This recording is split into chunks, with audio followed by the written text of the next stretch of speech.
আমাদের কি আসলেই নামাজের দরকার আছে? আমরা কি সত্যিই কোরআনের সঙ্গে সম্পর্ক গড়ে তুলতে পেরেছি, নাকি শুধু পড়ছি কিন্তু হৃদয়ে কোনো সংযোগ নেই? ভাই বোন, আজকে নিজের হৃদয়কে প্রশ্ন করুন, আপনি কি সত্যি আল্লাহর সাথে সংযুক্ত? যদি উত্তর দিতে কষ্ট হয়, বুঝবেন নামাজ ও কোরআনের সঙ্গে সম্পর্ক আরও গভীর করতে হবে। নামাজ শুধু শরীরের কাজ নয়, এটা আমাদের মন ও জীবনকে আল্লাহর দিকে টেনে নিয়ে যায়। নামাজ ছাড়া জীবন হয় অস্থির, শান্তি থাকে না। আল্লাহ তাআলা কোরআনে স্পষ্ট বলেছেন, সূরা আল আনকাবুত আয়াত ৪৫, নামাজ প্রতিষ্ঠা করো। নিশ্চয়ই নামাজ অশ্লীলতা ও মন্দ কাজ থেকে বিরত রাখে। এখান থেকে আমরা শিখি, নামাজ আমাদের হৃদয়কে শুদ্ধ ও সচেতন রাখে, আমাদের সঠিক পথে পরিচালিত করে। রাসূলুল্লাহ সাল্লাল্লাহু সাল্লাম বলেছেন, কিয়ামতের দিন বান্দার প্রথম হিসাব হবে নামাজের উপর। যদি নামাজ সঠিক হয় তবে তার বাকি আমলও সঠিক হবে, আর যদি নামাজ নষ্ট হয় তবে বাকি আমলও নষ্ট হবে। ভাবুন তো ভাই ও বোন, আমাদের দোয়া, রোজা সবকিছু দাঁড়িয়ে আছে নামাজের উপর। নামাজই আমাদের জীবনের ভিত্তি। আজ আমরা প্রতিদিন অসংখ্য কাজ করি, অফিস, ব্যবসা, পড়াশোনা, সোশ্যাল মিডিয়া, কিন্তু নামাজের জন্য সময় বের করতে গিয়ে বলি সময় নেই। ভাই, একবার মন দিয়ে নামাজ শুরু করলে দেখবেন জীবনের সব কিছু বদলে যাবে। আপনার চিন্তা শান্ত হবে, মনোযোগ বেড়ে যাবে, জীবন আল্লাহর পথে এগোতে শুরু করবে। কোরআনের সঙ্গে সম্পর্ক গড়ে তোলা মানে শুধু পড়া নয়, বুঝে পড়া। প্রতিটি আয়াত আমাদের জীবনের জন্য দিশা। আমাদের হৃদয়ে কোরআনের আলোক ছটা লাগাতে হবে। যদি আমরা কেবল মুখে পড়ে যাই তবে কোনো পরিবর্তন আসবে না। সুতরাং ভাই ও বোন, নামাজ হোক দিনের কেন্দ্রবিন্দু, কোরআন হোক জীবনের পথ নির্দেশ। আমরা যখন এই সম্পর্ক দৃঢ় করব, তখন জীবনের প্রতিটি মুহূর্ত আল্লাহর খুশির পথে পরিচালিত হবে। আল্লাহর রাস্তায় চলার ৫টি পদ্ধতির কথা বলবো। তার প্রথমটি হল হারাম থেকে বেঁচে থাকা। আপনি কি জানেন, ছোট ছোট ভুল ও হারাম অভ্যাসও আমাদের মন ও জীবনকে আল্লাহর পথে থেকে সরিয়ে দিতে পারে। শুধু দেখলে মনে হয় কোনো বড় ক্ষতি হয়নি, কিন্তু ধীরে ধীরে জীবন অস্থিরশীল ও দুশ্চিন্তায় ভরে যায়। আল্লাহ তাআলা কোরআনে সূরা আল মাইদার ১০০ নম্বর আয়াতে বলা হয়েছে, অপবিত্র ও পবিত্র সমান নয়, যদিও অপবিত্রের প্রাচুর্য তোমাকে মুগ্ধ করে। হে বুদ্ধিমানেরা, তোমরা আল্লাহকে ভয় করো, তাহলে তোমরা সফল হবে। এই আয়াতে ভালো ও মন্দ জিনিসের পার্থক্য বোঝানো হয়েছে এবং বুদ্ধিমানদের আল্লাহকে ভয় করে সাফল্য অর্জনের নির্দেশ দেওয়া হয়েছে। রাসূলুল্লাহ সাল্লাল্লাহু আলাইহি ওয়াসাল্লাম বলেছেন, যে ব্যক্তি হারাম থেকে দূরে থাকে, আল্লাহ তার জন্য বহু পথ খুলে দেন। ভাই, ভাবুন, আমরা প্রতিদিন যে কাজ করি, সোশ্যাল মিডিয়া, কাজ, পড়াশোনা সব কিছু ঠিক, কিন্তু যদি আমাদের আয়ের বা জীবনের কিছু অংশ হারাম থাকে, আমাদের চেষ্টা পুরোপুরি ফলপ্রসূ হয় না। আপনারা নিজেকে প্রশ্ন করুন, আপনি কি জানেন কোন জিনিসগুলো আপনার জীবনে হারাম এবং এগুলো কিভাবে আপনার মন, মনোভাব ও আত্মাকে প্রভাবিত করছে? হারাম থেকে দূরে থাকার মানে শুধু খাদ্য বা অর্থ নয়, হারাম আচরণ, অশ্লীলতা, মিথ্যা ও অশান্তি থেকেও দূরে থাকা। ভাই বোন, মনে রাখুন, হারাম থেকে দূরে থাকলে মন শান্ত থাকে, হৃদয় আল্লাহর দিকে টেনে নেওয়া সহজ হয়, জীবন সহজ হয় এবং নামাজ ও কোরআনের সঙ্গে সম্পর্কও দৃঢ় হয়। যদি আমরা আজ থেকে নিজেকে হারাম থেকে রক্ষা করি, ইনশাআল্লাহ আমাদের প্রতিটি পদক্ষেপ আল্লাহর খুশির পথে পরিচালিত হবে। প্রিয় ভাই ও বোন, আল্লাহর রাস্তায় চলার ৫টি পদ্ধতির কথা বলছি। তার দ্বিতীয়টি হল উত্তম চরিত্র ও আখলাক গড়ে তোলা। ভাই বোন, আমরা সবাই জানি নামাজ পড়া, রোজা রাখা, দোয়া করা সবই গুরুত্বপূর্ণ ইবাদত। কিন্তু যদি আমাদের চরিত্র ও আচরণ খারাপ হয়, তবে আমাদের চেষ্টা পুরোপুরি আল্লাহর সন্তুষ্টি আনতে পারবে না। চরিত্র হল আমাদের আধ্যাত্মিক পরিচয়, আমাদের জীবন ও সম্পর্কের ভিত্তি। যে মানুষ চরিত্রে উত্তম, তার হৃদয় আল্লাহর পথে স্থির থাকে, সে মানুষের হৃদয়েও প্রভাব ফেলে। রাসূলুল্লাহ সাল্লাল্লাহু সাল্লাম বলেছেন, তোমাদের মধ্যে সেই শ্রেষ্ঠ যার চরিত্র উত্তম। সাহিহ বুখারী। ভাবুন তো চরিত্রের গুরুত্ব কতটা। আপনি যদি ভালো আচরণ করেন, বিনম্রতা ও ধৈর্য দেখান, মানুষ স্বাভাবিকভাবেই আপনার কাছ থেকে প্রভাবিত হয়, আল্লাহর পথে আকৃষ্ট হয়। ভাই বোন, বাস্তব জীবনের উদাহরণ দেখুন। কর্মস্থলে বা পরিবারে যে মানুষ শান্ত, ধৈর্যশীল, সততা ও ভালো আচরণ বজায় রাখে, তার প্রতি মানুষ বিশ্বাস ও শ্রদ্ধা দেখায়। আর যারা রাগী, মিথ্যাবাদী, অশান্ত, তাদের চারপাশের মানুষ দূরে সরে যায়।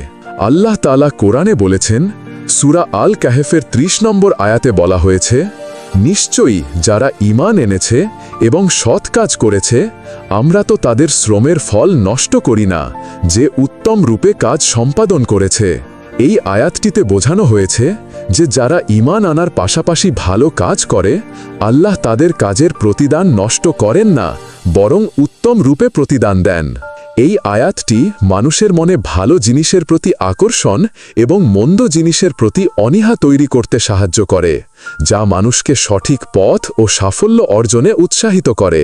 একটি গুরুত্বপূর্ণ বিষয় হল, উত্তম চরিত্র গড়ে তোলা মানে শুধুই অন্যের সঙ্গে ভালো আচরণ করা নয়। এটা অন্তরের শুদ্ধি, ধৈর্য ধরে চলা, অহং ও মিথ্যা থেকে দূরে থাকা এবং ভালো মনোভাব বজায় রাখা। যখন আমরা রাগ নিয়ন্ত্রণ করি, মিথ্যা বলি না, অন্যকে সাহায্য করি, বিনয়ী ও নম্র থাকি, আমাদের চরিত্রে আল্লাহর বরকত আসে। ভাই বোন, আজকের সময় আমরা দেখি মানুষ তাড়াহুড়া করছে, প্রতিযোগিতা চলছে, জীবনে চাপ আছে। অনেক সময় আমরা মনে করি আমি ব্যস্ত, আমি সময় পাই না। কিন্তু চরিত্র গড়ার জন্য প্রতিদিন ছোট ছোট প্রয়াস করাও যথেষ্ট। যেমন কেউ রাগা অবস্থায় শান্ত থাকা, অন্যকে সাহায্য করা, সত্য বলা, ছোট হলেও উপকার করা, এই সবই উত্তম চরিত্রের অংশ। সুতরাং আমাদের লক্ষ্য হওয়া উচিত উত্তম চরিত্র গড়ে তোলা, ধৈর্য ধরে চলা, বিনয়ী হওয়া, মিথ্যা ও দুষ্ট আচরণ থেকে দূরে থাকা। যখন চরিত্র শক্তিশালী হবে, তখন আমরা আল্লাহর পথে আরও দৃঢ়ভাবে চলতে পারব। আমাদের নামাজ, কোরআন পড়া, দোয়া সবই আরও গভীর প্রভাব ফেলবে এবং অন্যদের জন্য আমরা উদাহরণ হয়ে উঠব। সুতরাং আমাদের চেষ্টা করা উচিত উত্তম চরিত্র গড়ে তোলা, ধৈর্য ধরে চলা, বিনয়ী হওয়া, মিথ্যা ও দুষ্টতা থেকে দূরে থাকা। এই চরিত্রই আমাদের জীবনকে আল্লাহর পথে দৃঢ় রাখে এবং অন্যদের জন্য উদাহরণ সৃষ্টি করে। প্রিয় ভাই ও বোন, আল্লাহর রাস্তায় চলার 5টি পদ্ধতির কথা বলছি, তার তৃতীয়টি হল সময়ের সঠিক ব্যবহার।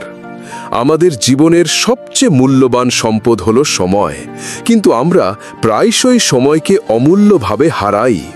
আমরা ভাবি আরেকটা ভিডিও দেখি, আরেকটা কাজ শেষ করি, কিন্তু আসলেই অনেক মূল্যবান মুহূর্ত নিঃসর্গ হয়ে যায়।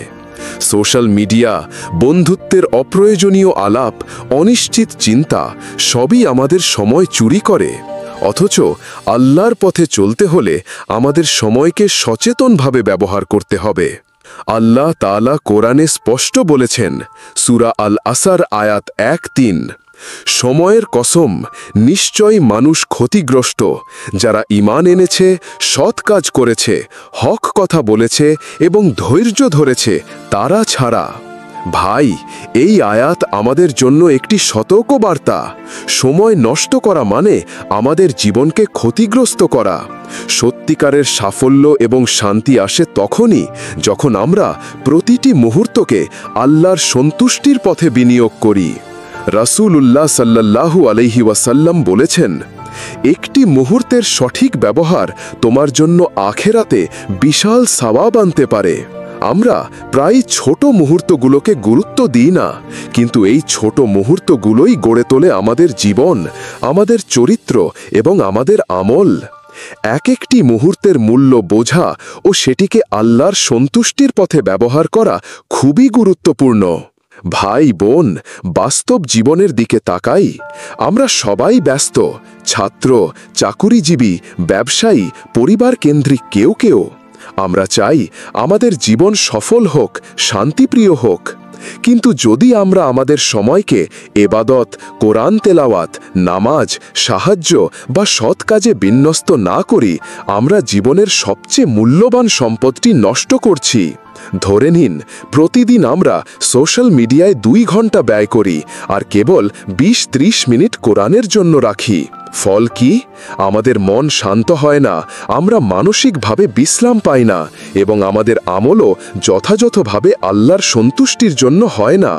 কিন্তু যদি সময়কে পরিকল্পিতভাবে ভাগ করি, যেমন প্রতিদিন 30 মিনিট কোরআন ও নামাজে, বাকিটা প্রয়োজনীয় কাজে, অবশিষ্ট সময়ে বিশ্রাম ও পরিবারকে সময় দিয়ে, তাহলে আমাদের জীবন আরও অর্থবহ, শান্তিপ্রিয় ও আল্লাহর পথে সমৃদ্ধ হয়।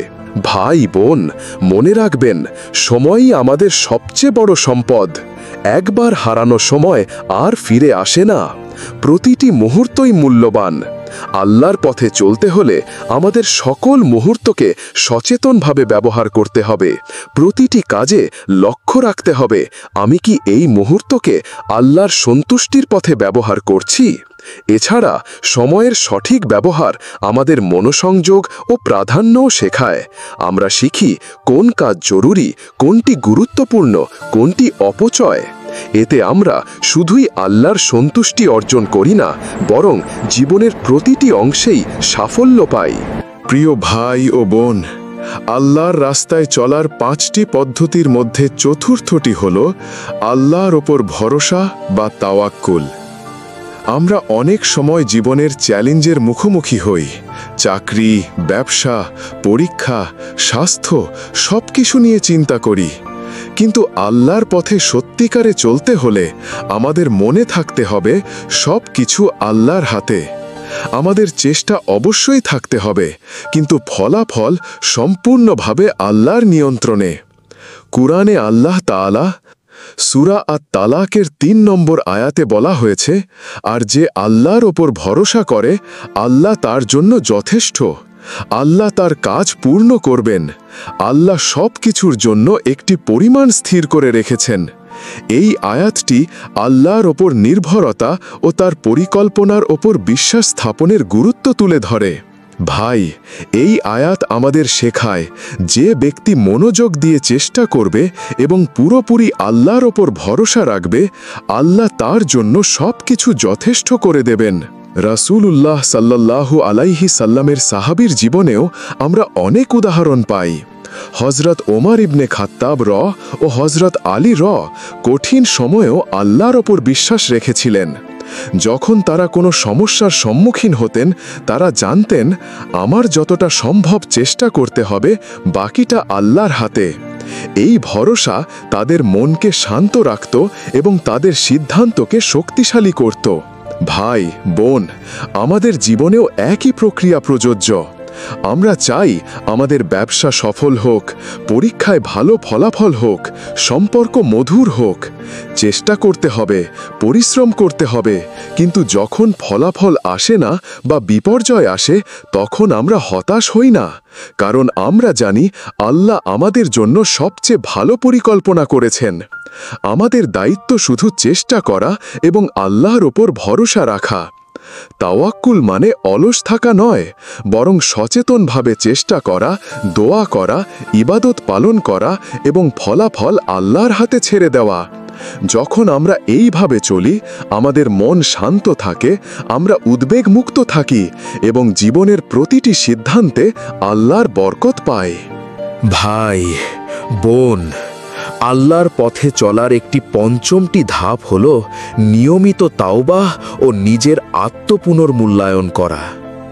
আমরা সবাই ভুল করি, অনিচ্ছাকৃতভাবে বা অজান্তে পাপ করি, কিন্তু সত্যিকারের ঈমানি জীবন হল যেখানে আমরা ভুল স্বীকার করি, নিজেদের বিচার করি এবং আল্লাহর কাছে ক্ষমা চাই।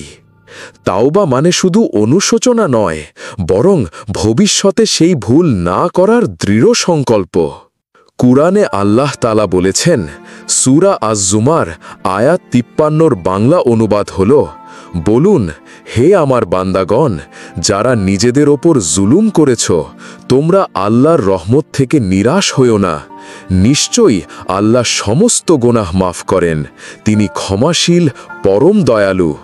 এই আয়াতে আল্লাহ তাআলা তার নবীকে সাল্লাল্লাহু আলাইহি ওয়াসাল্লাম নির্দেশ দিচ্ছেন যেন তিনি তার বান্দাদের বলেন, যারা নিজেদের ওপর অন্যায় বা পাপের বোঝা চাপিয়েছে, তাদের যেন আল্লাহর করুণা থেকে নিরাশ না হয়, কারণ আল্লাহ তাআলা সকল প্রকার পাপই ক্ষমা করেন এবং তিনি অত্যন্ত ক্ষমাশীল ও দয়ালু। রাসূলুল্লাহ সাল্লাল্লাহু আলাইহি ওয়াসাল্লাম বলেছেন, প্রতিদিন যে ব্যক্তি অন্তত একবার তাওবা করে, আল্লাহ তাকে ক্ষমা করবেন। সুনান আত-তিরমিজি। অর্থাৎ আমাদের জীবনে নিয়মিত তাওবা করা উচিত। প্রতিদিন নিজের কাজ, চিন্তা ও মন পরীক্ষা করা, কি করেছি, কিভাবে করেছি, কোথায় ভুল হয়েছে। এই অভ্যাস আমাদের আল্লাহর পথে দৃঢ় রাখে। ভাই বোন, তাওবা কেবল অন্তরের জন্য নয়, আমাদের ব্যবহারিক জীবনের প্রতিটি সিদ্ধান্তকে শুদ্ধ করে। যখন আমরা নিয়মিত তাওবা করি, আমরা নিজের কমজোরি ও সীমাবদ্ধতা বুঝি এবং আমাদের চরিত্র ও আচরণ আরও উন্নত হয়। এটি আমাদের আল্লাহর পথে স্থির রাখে, আমাদের মন শান্ত রাখে এবং জীবনের প্রতিটি মুহূর্তে আল্লাহর বরকত আনে। সুতরাং আজই সিদ্ধান্ত নিন, প্রতিদিন অন্তত কিছু সময় নিজের ভুল ত্রুটি পর্যালোচনা করুন, আল্লাহর কাছে ক্ষমা চাইুন এবং সেই অনুযায়ী জীবন পরিচালনা করুন। এই ধাপ আপনাকে আল্লাহর পথে আরও শক্তিশালী, স্থির এবং শান্ত বানাবে।